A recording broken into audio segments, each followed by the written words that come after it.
Welcome back. If you're just joining us, it is still Daybreak Africa. Today we shall be taking a look at a very germane topic. The reason why, I'll tell you. Now, someone once defined poverty as a state of being poor, while the Holy Book says wisdom is profitable to direct.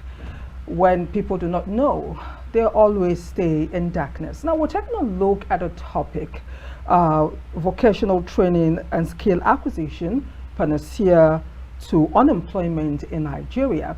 Now, skill acquisition is a form of training by individuals or group of individuals towards self-sustenance. To discuss these issues with us today, to push the discussion further, we have our guest in the house, is Mr. Eric Famogun, is a former president, Ondo Ekimogun Youth. It's so nice to have you in the studio. Thank you very much. A very good morning to you. So, skill acquisition is a topic that one can talk about over and over again. Unfortunately, the youth in our society do not know the value of skill acquisition, as we still have a lot of our youth looking for godfathers, waiting for uncles or aunties, waiting for family members to enhance their lives, while indeed what they need to enhance themselves or the change that they sought is actually within them.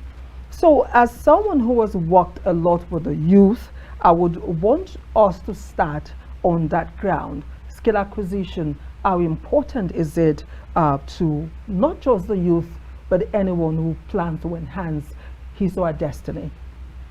Well, thank you very much. I would like to start by saying that the major problem is that people don't know who they are, and when you don't know who you are, it becomes a problem for you to know what to do. Man is a total man. You are a complete man. Everything you need is with you. Everything you will ever need, you've got it. Not that you are just looking for it. Okay. And there is no problem. The solution revolves around problem. When there is a problem, don't go far. The solution is very close to the problem. But you know, ignorance remains the major problem. Skill acquisition, I will say that is supposed to be something that is going to be natural. It shouldn't be a big deal. It shouldn't be something so serious that I want to acquire skill, I'm looking for a skill, I want to develop. No. It should be something that is very natural. But if I don't say this, it may be as if I'm deviating from your question, but I am not deviating. I'm just trying to establish something. Okay. Right from the beginning, in Africa, we don't look for job. It's totally strange, totally alien to our society. There's nothing like unemployment in Africa. I am a Yoruba man from Nigeria, so I may need to be localizing our discussion to Yoruba environment, to Nigeria environment. It's okay. Now, if your father is a farmer, you start following your father to the farm, maybe as early as 5 years old. When your father is working, you have something to do. Maybe you help him to pick his clothes, you help him to pick one thing or the other. You are familiar with the farm work. It's not a strange thing to you. You know it. And you grow into it. And at a particular time, your father will give you your own portion. You know, a Yoruba proverb says, when it is time for a child to have cutlass, we give him cutlass. When it is time for a child to have hoe, we give him one. That is to say, a time come, you become independent, you become freed, you are on your own. You graduate from follow your father to own your own farmland. That is Africa. That is Nigeria. That is Yoruba. The same thing with those that do weaving, those that are making clothes. The same thing applicable to those that are making Anire and things like that. The same thing applicable to hunters. The same thing applicable to those that are carving, the wood carvers and like that. So you acquire skill as you are growing up. But where the problem started from, that I need to mention, so that we can go back there and make necessary correction, and or an individual will be able to know, okay, this is where my problem is. I will be able to escape from that problem. Is that when the colonial masters came, when the Europeans, when they came, they interrupted our development. They came with their own philosophy that is not adequate with our own environment, because they have a different environment, totally different environment from ours.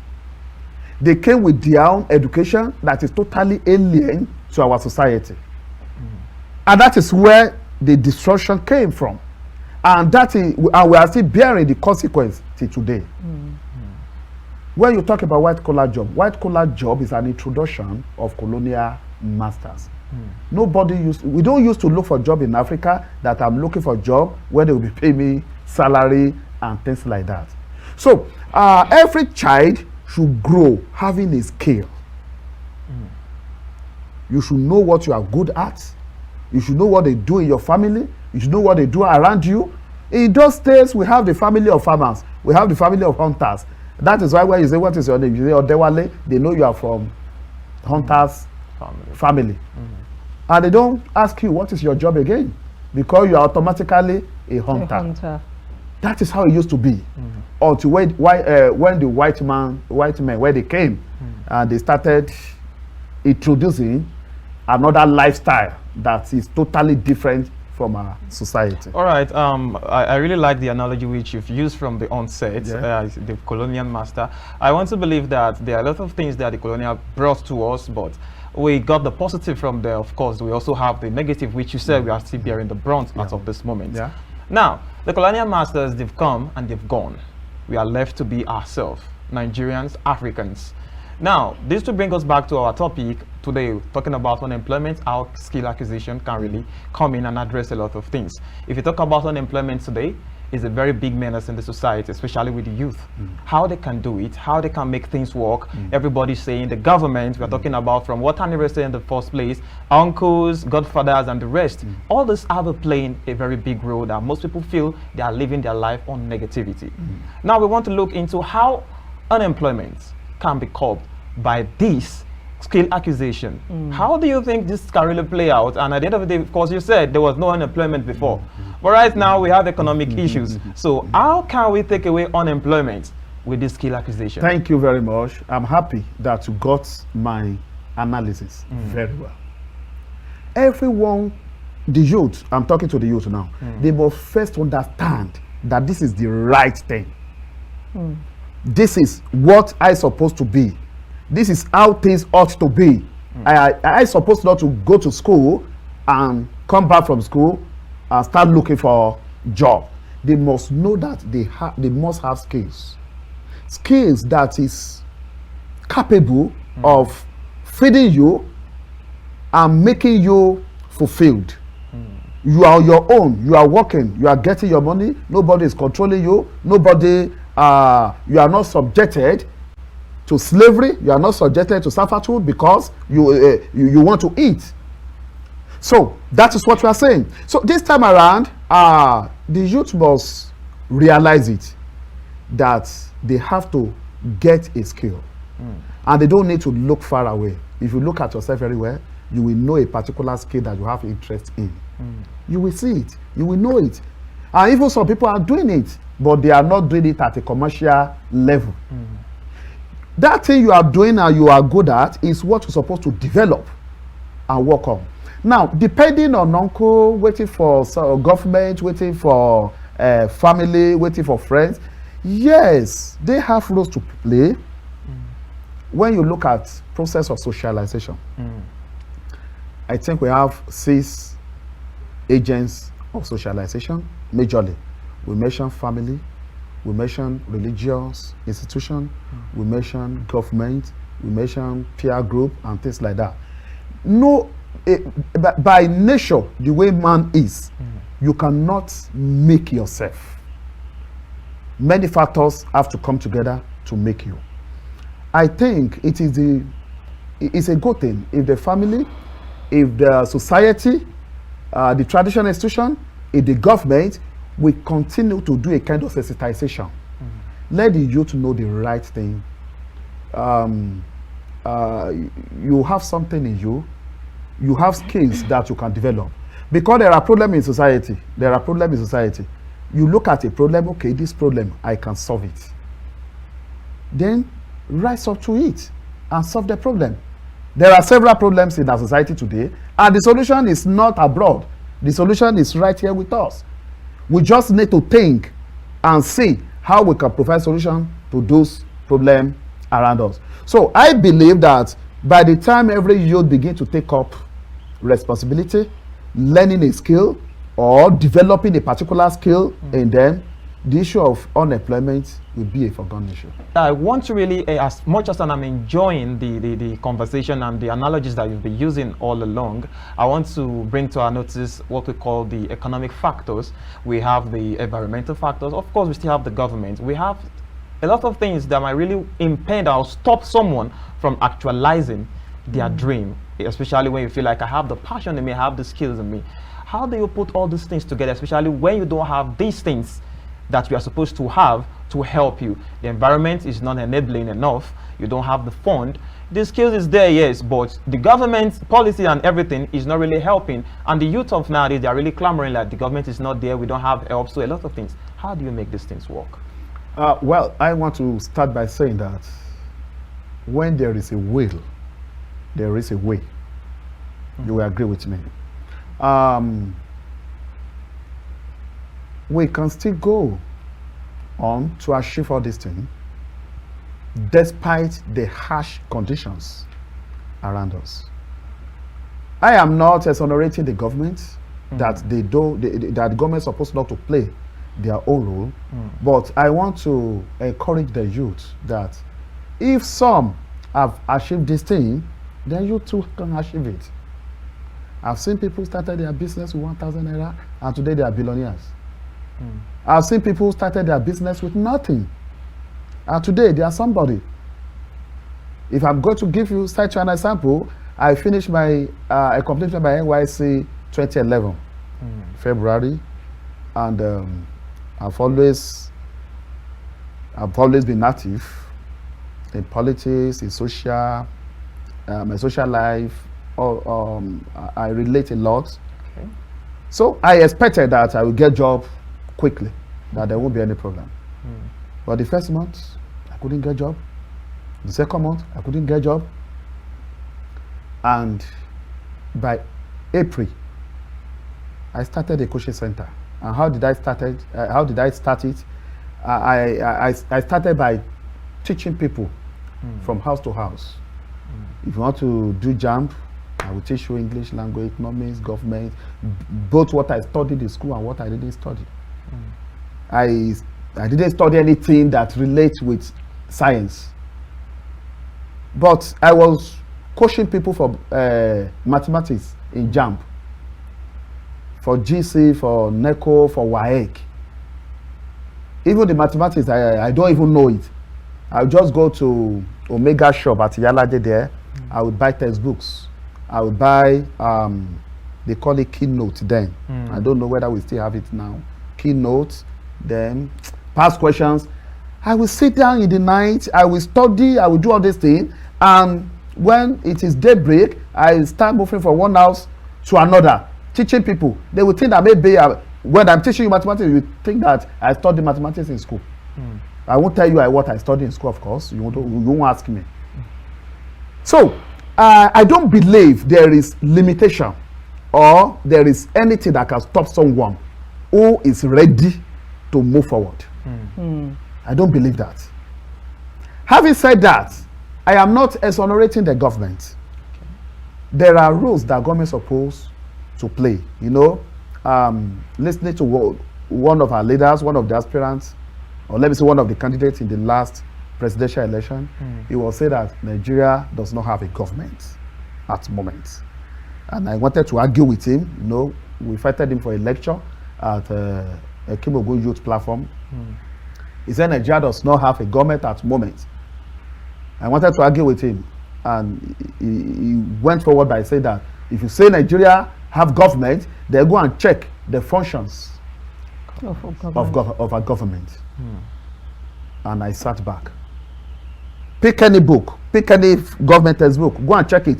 Pick up Nigeria Constitution, go and check it. The first and the most important function of government is protection of life and property. Is anybody's life be protected in Nigeria? Is anybody's property be protected in Nigeria? If you build your house, after building your house, you have to work out how you are going to protect your house, your property, and your life. It's either you buy German Shepherd or you buy a Rottweiler, you do barbed wire, and then you have to employ security. In my own street, I play for security. You know, that is it. So, if government is functional, government have roles to play in making things work for the youth. In other nations of the world, in advanced nations, there are programs for the youth. You are not on your own. Government have program for you. It's not as if your destiny is your hand. If you fail, you are the one that fail. If you succeed, no, it is not like that. In as far there is government, government has the function, has the responsibility of planning for everyone's life in a society. That is the ideal thing. That is the ideal thing. So I will say the government is failing in their responsibility by leaving the youth to themselves. People finish NYC and you say congratulations, bye bye, you can now go to your house. Who does that? And you want security to you want the country to be secured? How? If you say I cannot steal, I will tell you that you should take it easy. If you have never been hungry before. If you have been hungry before, you will know that stealing is not a difficult thing. Yeah. If you have been very hungry before, you will know that to steal is as easy as anything. As ABC. You won't know that you have started stealing. Wow. Yeah. I remember in those days, I lost my father when I was in primary school. So I've been living my life, I've been roughing it all the days of my life. I remember in those days, I was so hungry. By then I was in Ibadan. And we have a farmland beside our house. We planted yam. Of course, it's not yet time for harvest. But the next farm land beside us, the man has, I think, maybe tomatoes, pepper, and maybe maize, and things like that. As if I don't know. Meanwhile, I knew. You understand? I took some things from the farm. I crossed the border. You understand? Because I was hungry. I was in secondary schools in those days. You understand?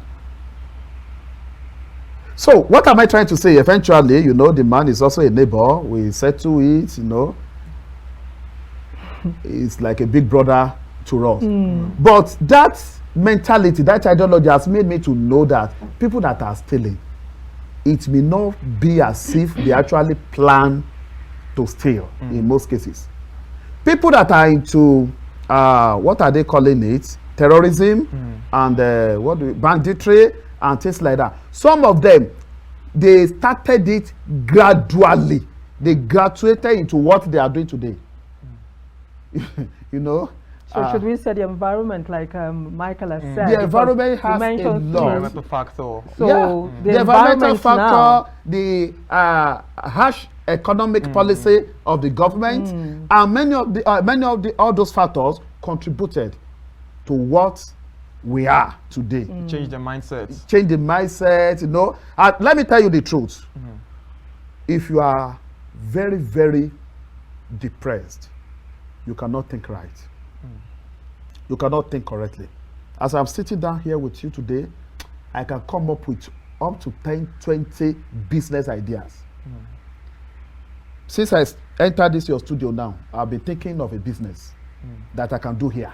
See, on that point, let me come in because since you started your analysis, you've used self to give an example, which is something that rarely happens on any show. People tend to cover self and give examples from the outside. So that is one thing I've gotten here. And from all indication from the things you've said, you've spoken on attitude.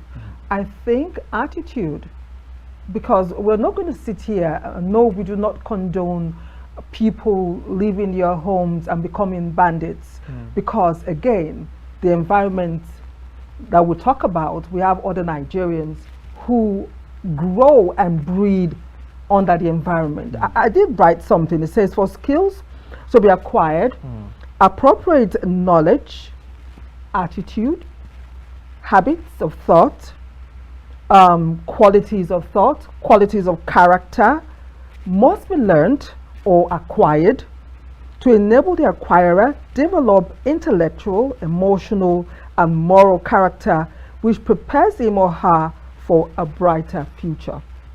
Now, you've given the story of actually going to learn mathematics.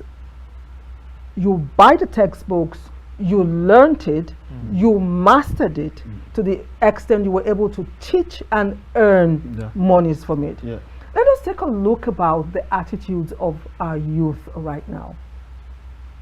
It took character for you to venture into a future of uncertainty with a hope that you become something. And of course, you're sitting down here.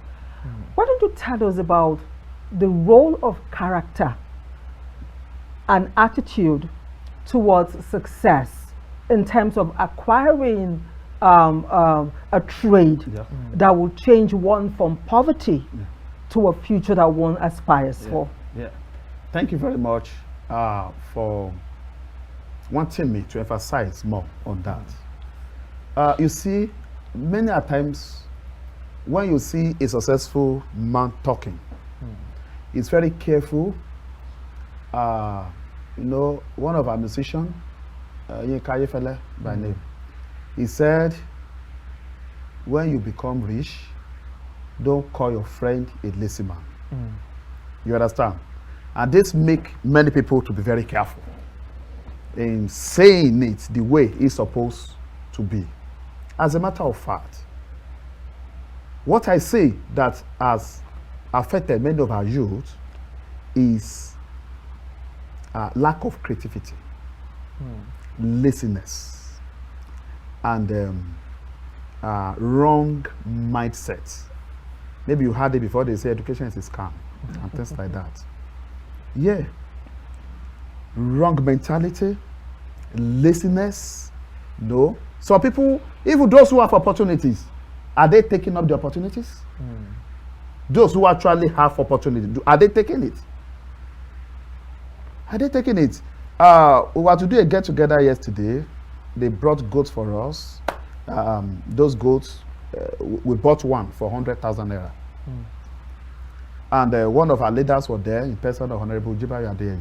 He was saying that if you are buying one goat for 100,000, and how many goats do you think we are eating every weekend in this community? I will begin to calculate. You know, the man lady goes, from me or from my shop, this is how many I sell every weekend. You know, there is another market in Soso Play, another market in Soso Play. He started mentioning it like that. And we calculated it, we see that Ondo Kingdom alone, we consume up to 360 million naira worth of goats every month. Every month. You know, our event always starts by maybe Wednesday, every week in Ondo. Wednesday, Thursday, Friday, Saturday. Sunday we go to church. Monday we work, Tuesday we work. We work part of Wednesday. Then we continue ceremonies again. You understand? So when you look at it, so there's no an Ondo. Ondo people are not raising goats. They are not keeping goats. We depend on neighboring cities to get goat here. That means that huge amount of money, that is what we are throwing out of our community. To improve their own economy over there. Out of our economy, we push that one out to another economy every month. And we keep complaining that there is no job. We keep complaining that there is no trade. And many of these things, they are things you can start in a very little way. When I'm saying, I'm trying to be practical so that people who are willing will pick what they need from this thing. I started my coaching center 2011. How I started was that I went to CSC Grammar School. I spoke with the principal. Please, will you allow me to talk to your students? I want to start a coaching center. I want them to become. He said, hope it is not that I want to start a school. You want to hijack us. I know it is only evening, starting from 3 o'clock to maybe 6:30. I'm not taking your student, things like that. They gave me the permission. I went to the student, I talked to them. From one class to another, I went to another school, and the first month, I remember very well. The first month, I made a profit of 96,000 naira. That is how I started my life anyway, you understand? From that 96,000 naira, I remember that I bought my first motorcycle just to make my movements easy. And fluid. Yeah. So I didn't go into stealing. I didn't go into internet fraud. Or wait for a godfather. I didn't wait for any godfather. All along, I've always known politicians because I'm active in my environment. You know, people know me. I've always had political leaders. I didn't go to any one of them that said, please give me something. No, I've never done that. But you see, our youth these days, early in the morning, they are going to one political leader's house. They will stay at the gate. And when the man calls, yes, sir, I want to, things like that. So, I remember when I was a youth president, a lady came, she said she need sewing machine to start tailoring. That's the only thing, if we can do that for her. That's somebody that, that has always been related with people. I look at her phone. I look at the phone. I know the phone worth ×3 of what she needs to buy the sewing machine. I said, why are you using this kind of phone? This phone is up to 100,000 naira. Sewing machine then was 25,000 naira. Why can't you buy sewing machine at the time you were buying this phone? She looked and said, the phone was a gift. Okay. If someone has given you this, it is because that is what you wanted. That is what you needed. So that is how it is. You will see people saying they don't have money to start life, they don't have money to start trade. Look at their shoe. Look at the clothes they are wearing. Look at the quality of the wig they are putting on their head and like that. So what we are saying is that government has its own failure by not having program for the people they are governing. And at the same time, the youth should be able to reflect, to think about how they want their life to be. It's a matter of choice. Barack Obama said, we don't, he said, we write our own destinies. You understand? Our destinies are written by us, not for us.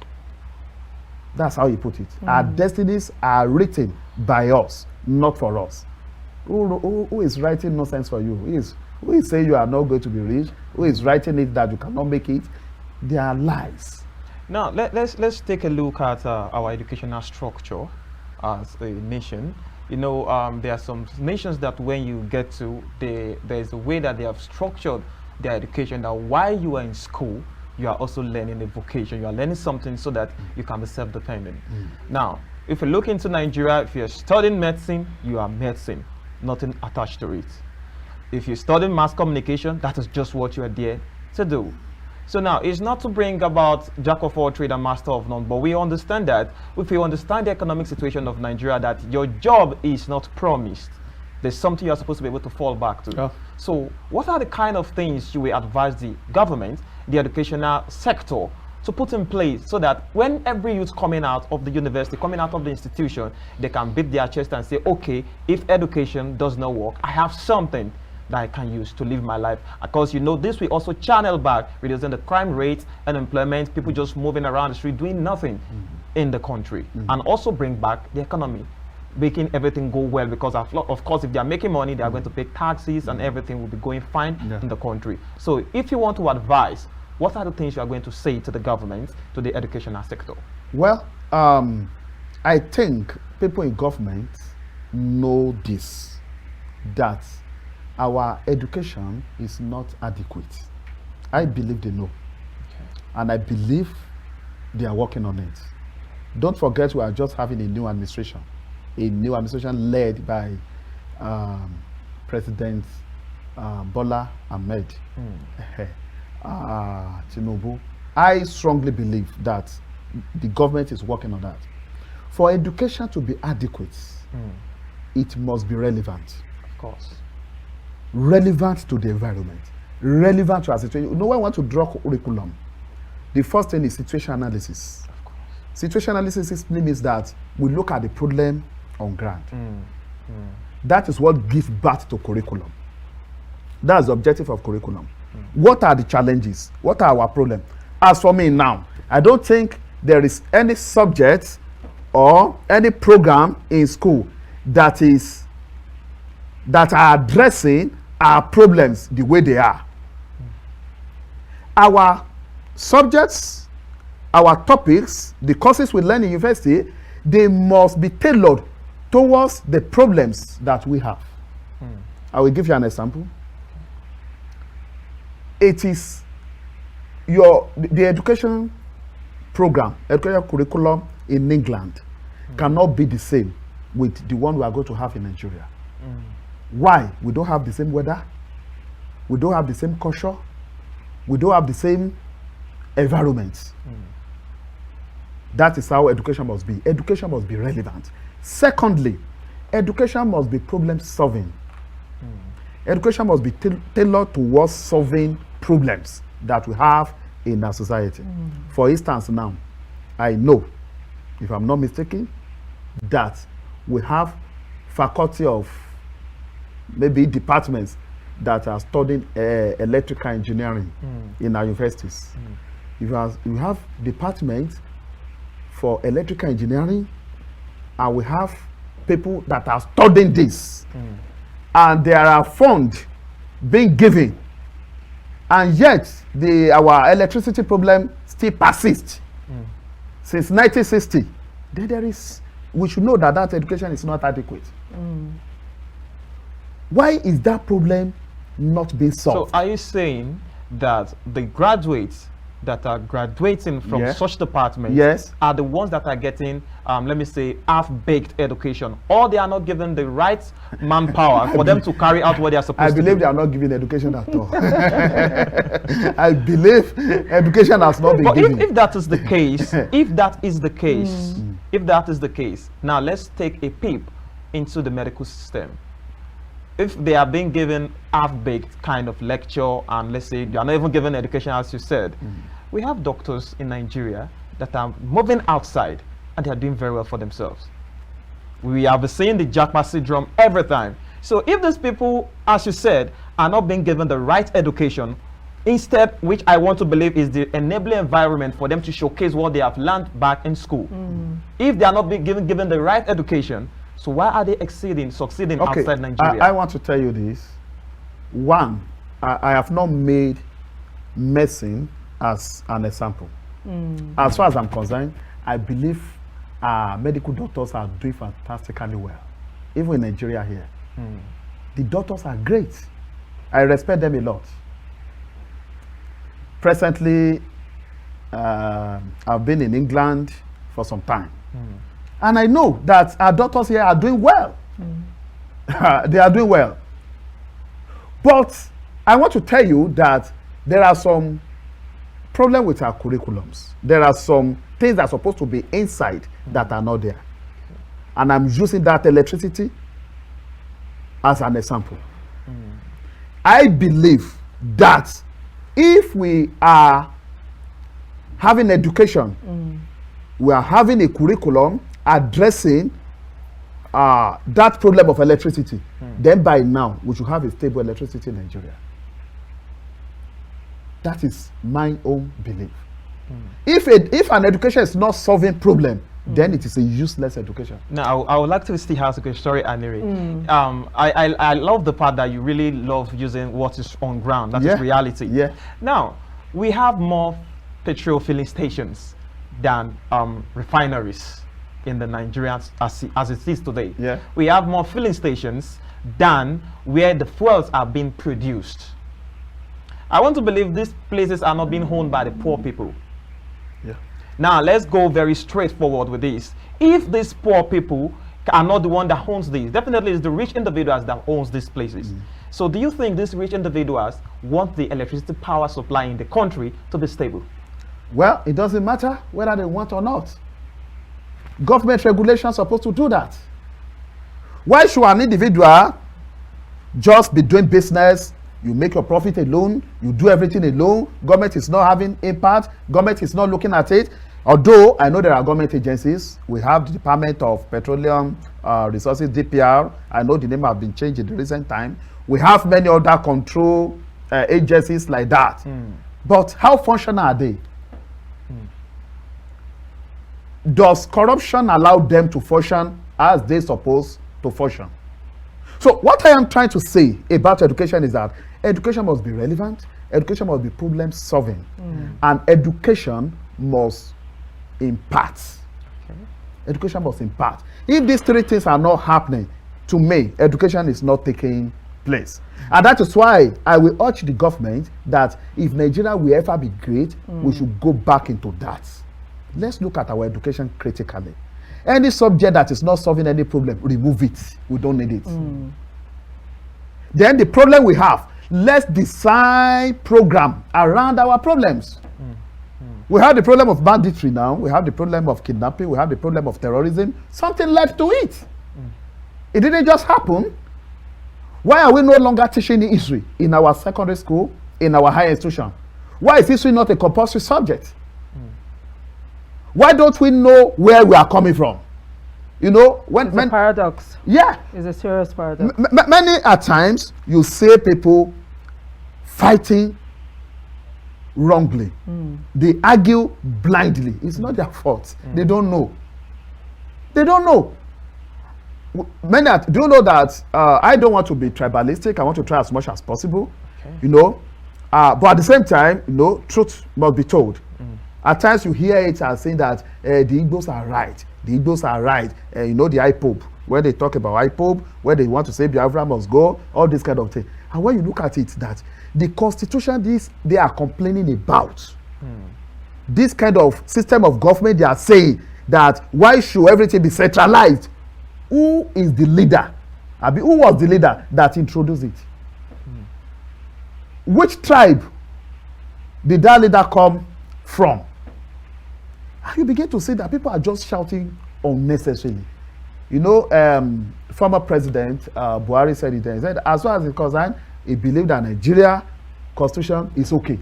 In as much that Kano has 3 senators representing them in the House of Senate, and Bayelsa, that has justice local government, I don't know if I'm right, has also 3 senators that are representing them in House of Senate. To him, he believed that the Nigerian constitution is okay. Now, talking about education, a lot of people do not put so much premium on education. I understand your sentiment when you say that the curriculum should be overhauled in places like Japan, China, Indonesia, Malaysia, that didn't have any resources whatsoever, came to Nigeria, took palm kernel, and today they live on that. That is the main produce and export that what they are living on. What they're living on. And the same country, Nigeria, where the palm kernel was taken from a bottle of a small water bottle of palm oil is going for like 1,400. We don't produce palm oil. In fact, we can't afford to buy palm oil to cook our foods. Places like China and Japan looked inward, took away the curriculum that was not serving them, Yes, of and course. today we see the evidence Yeah. of what those nations have become. So I understand exactly what you're talking about overhauling the educational system to fit our purpose Yes, of as course. a people. Now, still talking about youth empowerment. Youth empowerment basically is inculcating a training mechanism into the youth for future wealth. That is what it is. But I want to ask, in your own opinion, do you think the NDE has done anything to improve the life or empower the Nigerian youth? And if no, what do you think they should do? If yes, how do you think the Directorate of Employment has actually gone? What extent do you think it has gone in empowering the Nigerian youth? Thank you very much. Well, I would like to say this, not just NDE. Many of the government agencies, they are just there. They are just there. Nothing is being done. The system is not okay. What the problem is, I cannot say. I cannot tell it. You understand? We just know that we have problem. Many of these parastatals are just there. What are they doing? But if these agencies are functional and they are taking full responsibility by the policy, that the principles that guide them, we should not have all this problem that we're having in this nation today. We're supposed not to have them.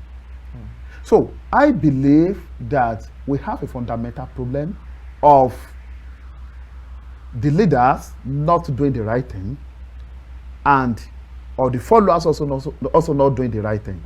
I am of the school of thought that Nigeria problem cannot be said, cannot be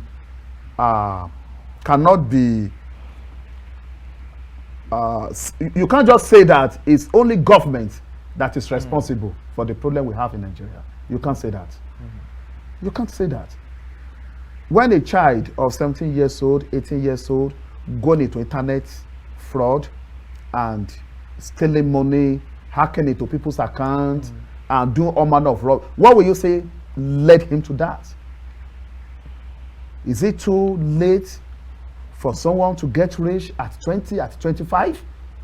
And people started going into crime? You see our youth, they will see a car, you know, maybe a car of 30 million naira, but they don't consider the person riding it has been working in the last 40 years. Maybe the person has been doing business for the past 40 years. And now he just feel that, okay, I can afford this. I bought a car worth 30 million naira. And you see a graduate that graduated just last year, or somebody who has not graduated and say, if somebody is riding this kind of car, why can't I also ride it? He forgets to know, to realize that this man didn't get here one day. So our problem is encompassing. You can't just say it is government, but this is what I'm going to advise. One, this kind of program will help a lot. People watch, people listen, they see what is going on. And there should be a lot of sensitization. Many people should rise up to do something. Many NGOs should work. I mean genuine NGOs, not NGOs to steal money from United States of America or United Kingdom. You understand? NGOs that are just on paper. I'm not talking about that. I'm talking about non-government agencies, non-profitable organizations that are genuinely willing to help the society. Let there be a lot of campaign. Let's talk to the youth. Everywhere they turn to, let them see good message. Let them see something that will help them. You know, when you look at our music industry, you see the young people that are singing. What are they singing? You understand? You see somebody singing that he has worked in every house, come to this world just to collect money. And the government allows such music to be trading. What do you think will be the outcome? But I think we do have freedom of speech and expression. Freedom of speech and expression is not the same thing when somebody is producing something that can destroy the life of young people. and we allow the person to do, as you know, there was a time, we have a generation where we are talking about Malians, and everybody started behaving funny, started misbehaving in the name of trying to emulate someone. It's like we don't have government, as the one of the aspirants said that time. Why would that be? All right, we are really So out. government still has a lot to do in making the society to function accordingly. All right, thank you very much. We don't really have much time, but I would say just in 1 minute, just part of the campaign which you said a lot of sensitization needs to be done. In just 1 minute, what are your words of advice to the youth, especially those that feel like the hope is all gone, we are not seeing anything good, the dividend of democracy, we are not enjoying it, we are just there, the government is, someone said, robbing Peter for Paul. That's what most people feel Robbing like. Peter to pay Paul. To pay Paul. So this is the situation where most youth are seeing themselves as at this moment. They have the skills in them, they have the passion to work. So what are your words of advice for them to hang on to? In all honesty, you know, the youth, or let me say this generation, it is quite unfortunate that they have to go through all this. Things are not easy. Things are difficult. Not easy. And it is quite understanding when you see youth misbehaving. But I still want to encourage them that out of this terrible situation we are talking about, they have more opportunities, even than their counterparts in other nations. Nigeria is a place that you can grow to your full potential. You can grow to any level. Nigeria is a place that you are not limited. You can have an idea and execute it. It's not like that in other parts of the world. Everything is being controlled. So they should not see, they should stop seeing Nigeria as the worst place. They should rather see it as a place where they have opportunities. Though things are difficult, things are not easy, the economic policies are not supporting the youth, because normally you should have access to loans. You should have access to grants. I know government has those programs, in all sincerity. We have BOI, Bank of Industry. You go there, people take loan. I've seen people who benefited from all this. I've never benefited one. I must say that. But I've seen people benefiting from Bank of Industry, from Bank of Agriculture, and other government agencies like that. I've seen people that are giving up to 3 million, 5 million, up to 10 million to start a business. I met a guy sometimes ago in Bank of Agriculture. He has taken one loan before. He came for another one. And he's doing well. He was doing well. He got it too. He got it. Okay. He was using plantain to produce plantain flowers. Okay. You know, people that are diabetic, that is what they're supposed to consume. And he's doing that, and he's doing well, he's doing fine. So I want to say that there are opportunities in Nigeria. The youth should look at the good aspect of Nigeria. They should respond to it positively. They should not respond to Nigeria's situation negatively. We want to thank you so much for being on the show this morning. The ideas you've given, ideas that I know anyone that runs with it will come out tops, just as you have. If you're just joining us, you've missed the conversation this morning where we've been talking about vocational training and skill acquisition, Panacea for unemployment in Nigeria. And our guest has been Eric Famogun, is a former president Ondo Ekimogun youth. Like I often say on the show, do not wait for what the country will do for you or what the government will do for you, but what you can do for yourself. It's in you, like he said. Whatever you're looking for is in you. Rise up, look for a skill, and change not just your destiny, but that of your family, and in the broader way, the entire story of Nigeria. My name is Anire Binitie. Thanks for watching the show. Do have a wonderful day. I must say thank you very much for coming on the program once again. You're I welcome. really enjoyed from your wealth of wisdom and advice. The whole thing that you brought to the table was really, really fantastic. Thank you very much. And from us here, as I always say, Nigeria is a beautiful country. It's a place filled with milk and honey. Let's believe Nigeria is going to be that giant of Africa with all envision that is going to be. And together, we'll make it right. I remain Michael Obagiri.